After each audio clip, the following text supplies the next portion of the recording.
Здравейте! Вие сте с Морско око и днес ще проследим работата по крайбрежната алея във Варна. Проектът, наречен Алея Първа, е изключително мащабен и сложен. Той обхваща участък с дължина 1300 метра. Инвеститор е дружеството Холдинг Варна АД, собственик на общо 120 декара площ, разположени между алеята и морската градина. Главен негов изпълнител е Хидрострой АД. Първият етап от проекта включва полагане на тръби за ВиК в стомано-бетоново корито. Успоредно се поставят кабели за електрозахранване на бъдещи търговски обекти. Не забравяйте да се абонирате за Морско око в YouTube, Instagram и Facebook. Можете да ни подкрепите с функцията Super Thanks или като сканирате QR кода към Revolut. Прегледайте и по-старите клипове от алеята в нашия канал, за да проследите строителните дейности във времето.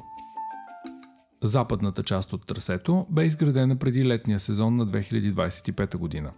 Тогава бе изградена и напречната ВиК връзка в областта на Шокаровия канал. Бяха монтирани осветителни стълбове и поставени пейки с кошчета за отпадъци. Сега се работи в източния край, от рибарски плаж до минералния басейн между първа и втора буна. Отходните води ще бъдат изпомпвани на север през морската градина към главна канално-помпена станция Акациите. Прави впечатление, че вече са изградени джобове за паркоместа на завършения участък от алеята. Това създава притеснения за бъдещо допускане на автомобилно движение, което бе спряно през юли 2022 година от тогавашния областен управител Благомир Коцев.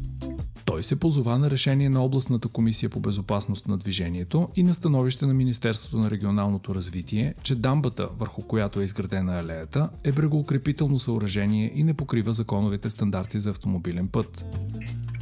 От октомври тази година започна вторият етап от проекта, а именно строежът на атракционен воден център. Той се разполага пред автомобилния паркинг, изграден през 2017 година от същия инвеститор. Басейните ще се захранват с минерална вода от сондаж с дълбочина 2 км. В съседство се изгражда асансьорна кула със стълбище, която ще свърже крайбрежната алея с успоредната алея на спортната слава над автомобилния паркинг. Така ще се подобри достъпността до плажа за посетителите на парка. Предстои да видим дали кулата ще бъде защитена от вандализъм. Един сериозен проблем, от който страдат пасарелките над булевард Васил Левски и асансьорите към пешеходните подлези.